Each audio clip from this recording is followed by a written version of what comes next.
Sekarang saya berbicara secara pribadi. Saya sendiri juga termasuk yang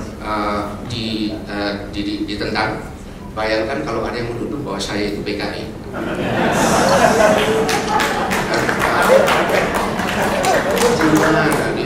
Di mana logika itu? Gitu. Tapi juga saya hargai pemikiran itu kreatif ya.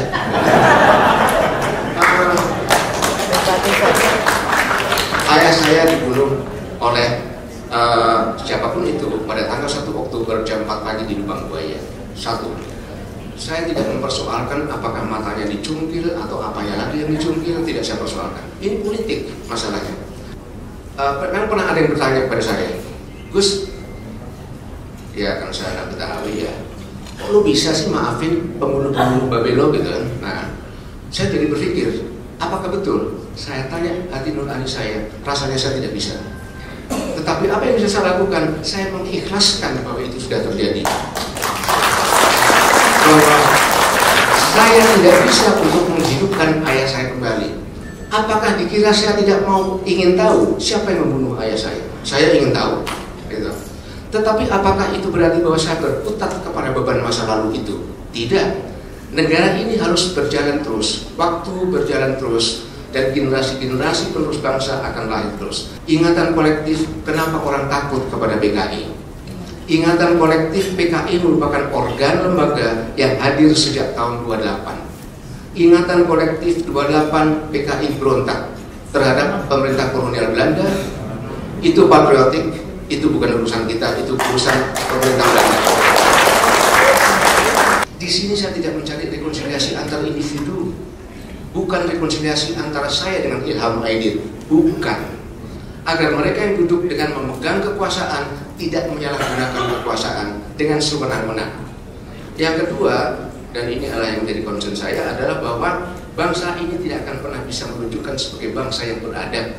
Kita takut untuk menghadapi masa lalu kita. Kita takut dengan bercermin kepada kesalahan-kesalahan kita di masa lalu. Apa hakikat simposium ini? Ini adalah pertama kali dipertemukan antara korban dengan pelaku-pelaku lainnya. Ini adalah bersejarah, tidak pernah. Banyak yang menentang simposium ini. Kita praktis ditentang dari semua golongan. Mau golongan kanan anti PKI, mau golongan kiri advokasi pro korban, semuanya menentang kita. LSM menentang kita. Terima kasih Ibu Moderator. Rekan-rekan panelis dan yang saya hormati, hadirin sekalian, semuanya terhormat, tidak bisa saya sebut satu persatu. Tapi saya sangat beruntung untuk bisa hadir dalam simposium ini. Mengapa? Ini adalah pelajaran sejarah yang sangat berharga. Semua kita dapatkan dari tangan pertama, dan terutama juga dengan bisa berkumpulnya dari segala kelompok yang terkait dengan peristiwa tersebut. Saya mengucapkan terima kasih dan penghargaan. Kemampuan seperti itu masih merupakan sebuah kemewahan di dalam masyarakat kita. Kita cenderung tanpa sadar ataupun sadar ngumpulnya itu dengan orang-orang dengan pemikiran yang sejenis. Ini akan menjadi penggumpalan yang semakin parah, dan ini akan semakin membuat jurang semakin lebar antara pro dan kontra. Nah, ini adalah pelajaran sejarah yang mengagumkan. Sangat beruntung bagi kita yang hadir di sini. Ini adalah sebuah kemewahan. Tantangan bagi kita adalah ibu-ibu dan bapak-bapak yang hadir di sini, bagaimana untuk menggunakan kemewahan ini dengan penuh rasa tanggung jawab. Apa yang bisa kita berbuat untuk bangsa dan negara dengan kita bisa hadir dalam sebuah kemewahan tanpa membayar sepeser pun. Ya. Jadi seperti ini. Nah, saya juga mengatakan bahwa konsep rekonsiliasi ini adalah sebagai dasar bagi pemikiran saya untuk mencari penyelesaian pelanggaran HAM berat masa lalu. Slide pertama, saya ingin menyampaikan apa yang saya maksudkan dengan rekonsiliasi. Rekonsiliasi yang saya maksudkan adalah mencairkan batas-batas pemikiran dalam masyarakat yang merujuk kepada peristiwa nasional masa lalu dan meninggalkan dendam serta pandangan yang terkotak-kotak. Melalui pengungkapan kebenaran untuk mengambil pelajaran, guna memulihkan harkat dan martabat manusia dalam masyarakat baru Indonesia yang berdamai dengan masa lalunya. Artinya apa? Di sini saya tidak mencari rekonsiliasi antar individu, bukan rekonsiliasi antara saya dengan Ilham Aidit, bukan. Saya tidak peduli dengan rekonsiliasi antar individu. Mau terus bermusuhan, silakan. Tapi kepentingan saya adalah untuk bangsa dan negara. Ini adalah pandangan rekonsiliasi saya. Oleh karena itu juga konsep rekonsiliasi saya terletakkan pada tataran kebangsaan, bukan pada individu, tetapi kebangsaan. Oleh karena itu juga orang-orang yang bisa masuk ke dalam alam pemikiran rekonsiliasi harus punya pemikiran-pemikiran negarawan. Tidak bisa orang-orang yang picik ini itu akan masuk mencoba untuk ikut serta berpartisipasi sumbang pikir dalam rekonsiliasi nasional. Lanjut. Nah, ini ada building blocks rekonsiliasi, pasti bisa terlihat walaupun belum tentu bisa terbaca. Nah, saya sendiri juga bisa baca. Kita mulai dari atas, yaitu pengungkapan kebenaran. Kita harus mulai dengan pengungkapan kebenaran. Mengapa? Dari pengungkapan kebenaran kita dapat semuanya. Dari pengungkapan kebenaran kita dapat salah penggunaan, penyalahgunaan kewenangan. Ada itu. Dari pengungkapan kebenaran kita melihat bahwa ada yang diperlakukan sebagai pelaku. Dari pengungkapan kebenaran kita juga akan lihat melahirkan adanya korban-korban. Semuanya ada di situ. Kemudian yang kedua adalah apa yang pembelajaran yang bisa kita tarik dari pengungkapan kebenaran. Pengungkapan kebenaran itu akan melahirkan juga tuntutan untuk melaksanakan akuntabilitas, keadilan. Ada di sini keadilan. Dalam rekonsiliasi itu ada keadilan. Walaupun tidak harus berarti keadilan retributif, yaitu keadilan lewat pengadilan. Ada konsep alternatif, yaitu keadilan transisional ataupun keadilan restoratif. Nanti Bu Harkris Kuadrat, itu ilmunya Bu Harkris Kuadrat itu. Harkris Tuti, Harkris Nowo. Selanjutnya dari pengungkapan kebenaran kita akan tahu, oh ada korban. Kalau korban itu mengalami kerugian-kerugian akibat tindakan kekerasan, pasti dong pemerintah harus memberikan perhatian terhadap kerugian-kerugian yang diderita oleh korban. Kemudian juga karena ada korban, maka harus ada reparasi. Dan terhadap mereka yang akuntabel itu harus ada juga akuntabilitas. Setelah itu perlu ada kebijakan pemerintah untuk memulihkan hak korban, jelas. Selanjutnya karena kita melihat ada kesalahan-kesalahan secara sistemik dan kita melihat ini adalah apa yang salah dengan sistem nasional, maka perlu ada perubahan kewenangan dan sistem akuntabilitas lembaga agar terawasi dan terkendali, agar mereka yang duduk dengan memegang kekuasaan tidak menyalahgunakan kekuasaan dengan sewenang-wenang. Untuk itu dijamin maka perlu ada reformasi birokrasi, reformasi kelembagaan, dan tujuan dari itu semuanya adalah agar tidak terulang kembali peristiwa serupa di masa yang akan datang. Semua ini adalah dalam rangka pemulihan harkat dan martabat manusia dalam masyarakat baru Indonesia yang telah berdamai dengan masa lalunya. Jadi sebetulnya dalam konsep rekonsiliasi ini bersifat lebih komprehensif daripada pengadilan, karena semua akan diadres. Dan juga bahwa dalam konsep rekonsiliasi ini semua yang dituntutkan oleh berbagai komponen ada semuanya di situ. Ada komponen yang menuntut reparasi, ada di situ. Ada komponen yang menuntut keadilan, ada keadilan di situ. Jadi tidak ada yang hilang. Jangan takut bahwa dengan rekonsiliasi ada hak-hak dari komponen tertentu yang akan hilang. Lanjut. Apa fondasi rekonsiliasi? Pertama adalah bahwa rekonsiliasi didasarkan kepada kemauan untuk berdamai dengan masa lalu dan kesepakatan membangun masa depan bersama yang damai, adil, dan bersatu. Kesepakatan adalah kata kuncinya. Rekonsiliasi selalu berorientasi ke masa depan dengan mengambil pelajaran dari masa lalu, mencari penyelesaian atas pelanggaran HAM berat masa lalu, dan mengambil pelajaran dari kesalahan bangsa di masa lalu guna menuntaskan tanggung jawab generasi sekarang untuk mewariskan masa depan yang lebih baik kepada generasi penerus. Banyak di antara komponen masyarakat di dalam masyarakat yang mengatakan, ya sudah, lupakan saja, ini akan berlalu dengan sendirinya. Ada beberapa dosa yang terkandung di situ, bahwa generasi ini yang terlibat langsung ini akan mewariskan beban masa lalu bagi generasi-generasi penerus. Yang kedua, dan ini adalah yang menjadi concern saya, adalah bahwa bangsa ini tidak akan pernah bisa menunjukkan sebagai bangsa yang beradab. Kita takut untuk menghadapi masa lalu kita. Kita takut dengan bercermin kepada kesalahan-kesalahan kita di masa lalu. Apakah betul bangsa kita seperti itu? Saya tidak percaya. Jadi tunjukkan bahwa kita itu adalah bangsa yang berjiwa besar dan mampu untuk menghadapi masa kelam, bercermin kepada masa lalunya.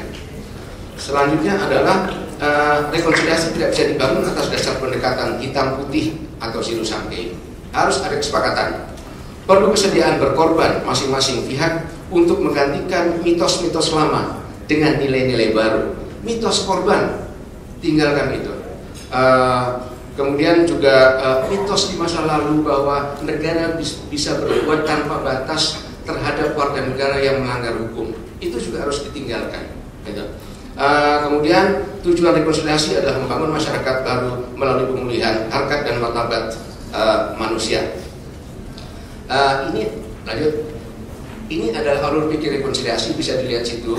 Kita juga mendengarkan korban, kita juga mengadakan penelitian terhadap produk-produk dokumen, hasil-hasil kajian di masa lalu, dan semuanya nanti akan menuju kepada yang sebelah kanan, konsep rekonsiliasi.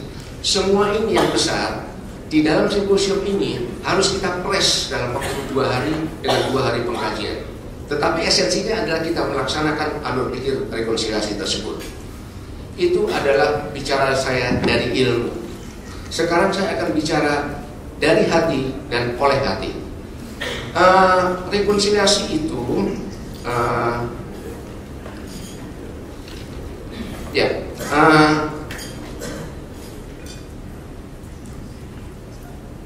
rekonsiliasi itu seperti kalau di dalam ilmu politik itu seperti security dilema keamanan.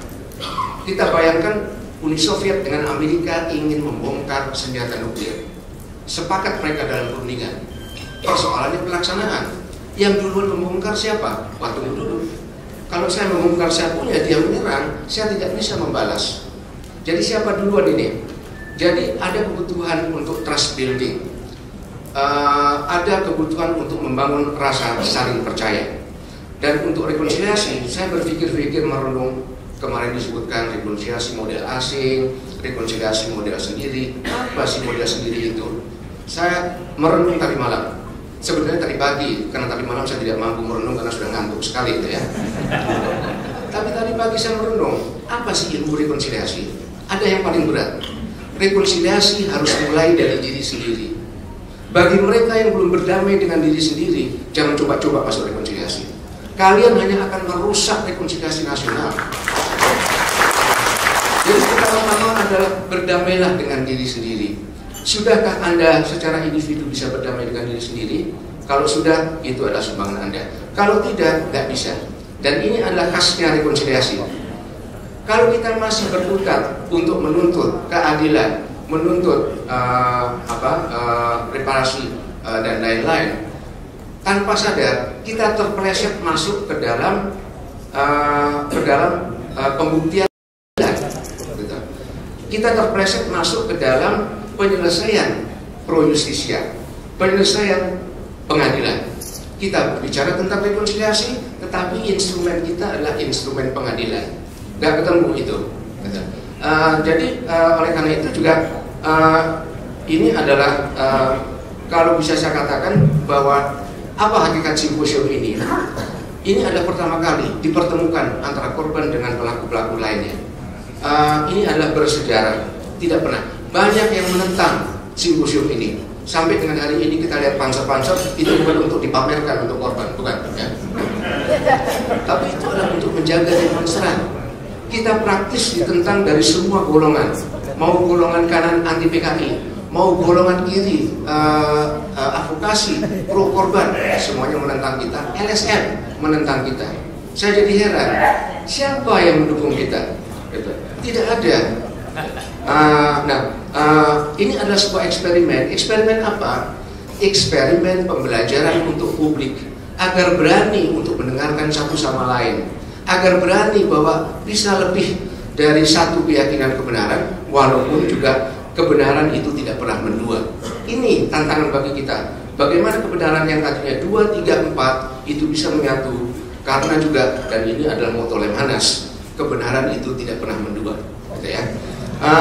Untuk itu, ini adalah eksperimen untuk publik pertama kali, agar kita itu bisa mendalami hakikat latar belakang peristiwa tragedi 65 dengan latar belakangnya, dan yang kedua adalah juga untuk memahami kaidah-kaidah rekonsiliasi.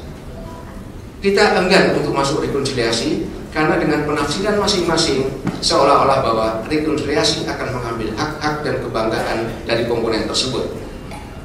Ini akan juga memperkenalkan tentang kaidah-kaidah rekonsiliasi.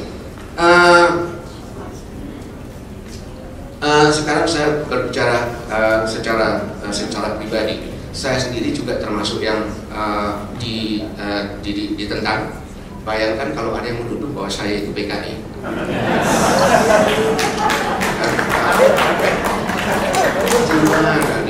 Di mana logika itu? Gitu. Tapi juga saya hargai pemikiran itu kreatif ya.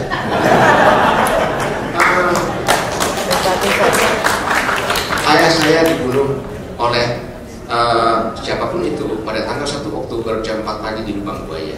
1.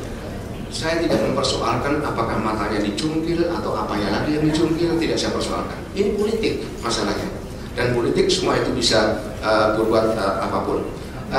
Apakah dengan demikian saya mengatakan bahwa memang pernah ada yang bertanya kepada saya, Gus, ya kan saya anak Betawi ya, kok lu bisa sih maafin pembunuh-pembunuh Babelo gitu kan? Nah, saya jadi berpikir, apakah betul? Saya tanya hati nurani saya, rasanya saya tidak bisa. Tetapi apa yang bisa saya lakukan? Saya mengikhlaskan bahwa itu sudah terjadi. Bahwa saya tidak bisa untuk menghidupkan ayah saya kembali. Apakah dikira saya tidak ingin tahu siapa yang membunuh ayah saya? Saya ingin tahu. Gitu. Tetapi apakah itu berarti bahwa saya berkutat kepada beban masa lalu itu? Tidak. Negara ini harus berjalan terus, waktu berjalan terus, dan generasi-generasi penerus bangsa akan lahir terus. Saya harus letakkan kepentingan pribadi saya di bawah kepentingan bangsa ini. Dan inilah yang saya harapkan dari semua itu. Dan kita harus jujur sebetulnya. Kita banyak mendengarkan hal yang tidak ingin kita dengarkan.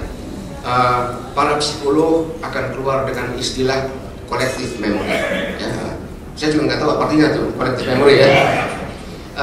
Ingatan kolektif. Mari kita buka satu persatu, kita uji. Ingatan kolektif, kenapa orang takut kepada PKI? Ingatan kolektif, PKI merupakan organ lembaga yang hadir sejak tahun 28. Ingatan kolektif 28, PKI berontak terhadap pemerintah kolonial Belanda. Itu patriotik, itu bukan urusan kita, itu urusan pemerintah Belanda. Tetapi tahun 48 juga terjadi pembunuhan massal. Saya tidak menggunakan kata pemberontakan, tapi ada pembunuhan massal. Juga ada pembunuhan massal terhadap kiai, ada pembunuhan satu persatu dengan memaksakan kebijakan-kebijakan yang dipandang memaksakan terhadap kebijakan-kebijakan yang berdasarkan Pancasila. Contohnya adalah tanah untuk rakyat. Contohnya adalah angkatan kelima. Kalau dari saya kepentingannya adalah dari fungsi pertahanan. Nah, itu dirasa terlalu keras. Nah, tentunya kita akan melihat apakah pelanggaran berat itu hanya dilaksanakan oleh negara, tetapi ini ada arogansi oleh sebuah lembaga yang diharapkan lembaga itu tunduk kepada aturan permainan yang berlaku. Tapi juga kita uji sebaliknya. Apa itu arogansi dari pihak pemerintah? Pada waktu itu adalah bahwa apakah tidak ini merupakan turunan dari kultur kita? Kultur kita itu melihat segala sesuatu itu secara absolut. Kalau saya berkuasa, kekuasaan saya absolut. Kalau ada orang yang tidak setuju dengan kekuasaan saya, kita tarik garis. Kamu lawan, yang setuju dengan pemahaman saya, kebijakan saya, itu kawan. Ingat, untuk mengambil pelajaran dari masa lalu, kita tidak boleh lepas dari konteksnya. Pada waktu itu Indonesia belum berada pada situasi demokrasi. Kita belum punya kemampuan dan belum punya instrumen untuk mencari penyelesaian terhadap perbedaan, khususnya perbedaan politik dengan cara damai. Itu nanti akan berlanjut terus sampai salah satu pengangkat senjata, sehingga juga reaksinya harus bersenjata. Itu adalah masa lalu. Saya tidak percaya bahwa peristiwa seperti itu 65 itu bisa terjadi sekarang setelah Indonesia berada dalam sistem politik demokrasi.